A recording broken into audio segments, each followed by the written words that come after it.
All right, so we have a few more things to get to. Let's start with the bad segment. We have our bad intro ready, Matt.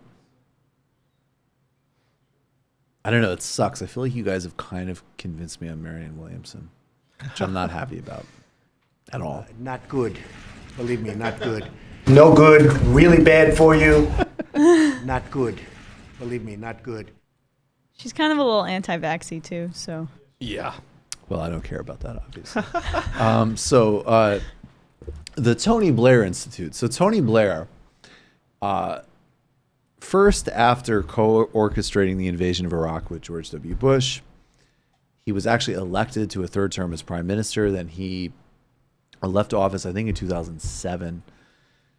He spent his first several years primarily doing literally anything, as far as I can tell, for the Kazakhstan government, for the Saudis, for any number of other pernicious special interests. Now he's back in the United Kingdom. He's primarily talking about Brexit, even though arguably he's one of the biggest sort of like unintentional creators of Brexit because of his contribution to corruption and oligarchy. Who's more toxic to their respective left parties? Tony Blair or Hillary and Bill Clinton? Tony Blair. Tony Blair is objectively way less popular because of the war, right? I think there's more actual left in the United Kingdom.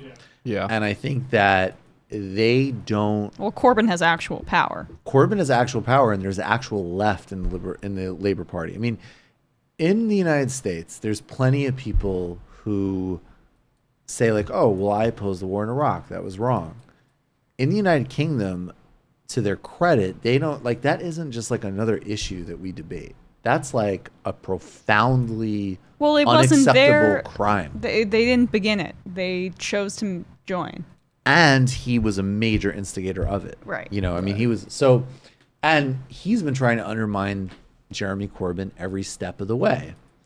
And Heidi Matthews brings this to our attention. I think she pointed this out on Twitter. It's pretty funny.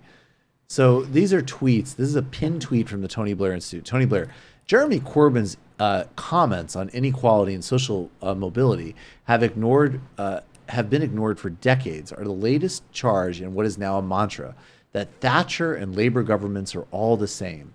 This is bad politics and worse history to set the record.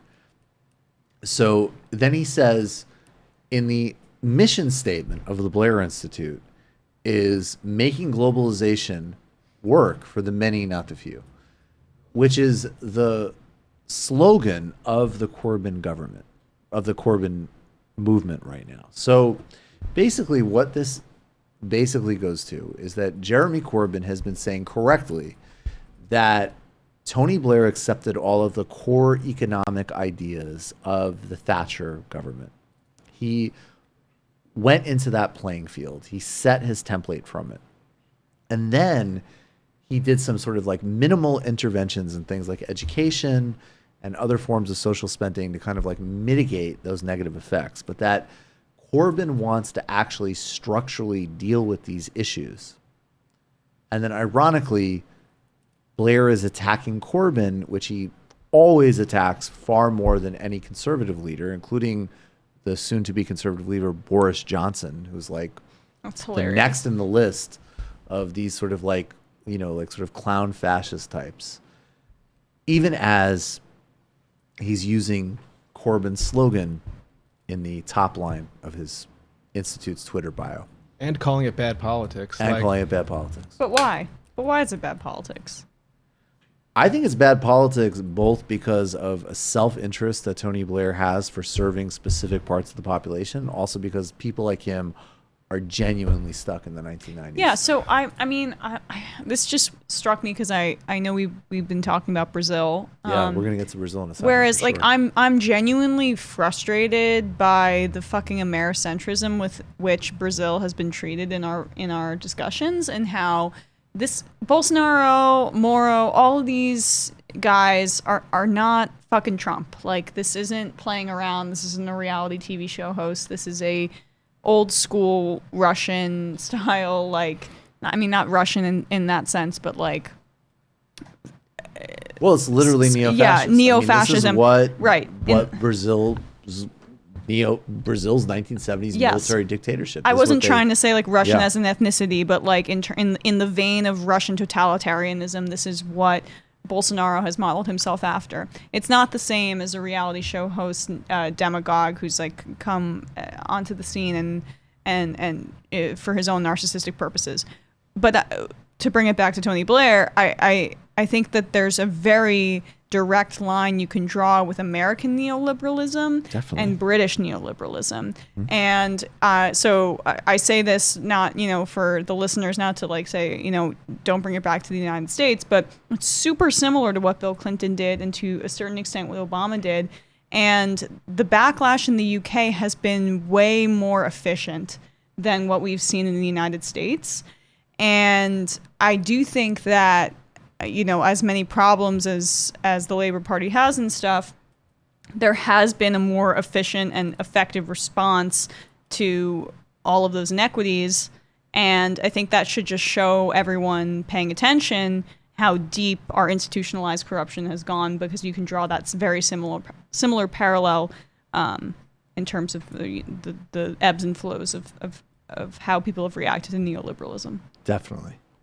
Do you have any thoughts to add on this? Yeah, one? I mean, and that's fundamentally, I think, because the Labor Party, the Democratic Party was never a party of labor. It was a party that happened to have labor in it for a while, and so like, but the Labor Party was like funded by unions for a long time, so it just Still was is to a great intrinsically extent.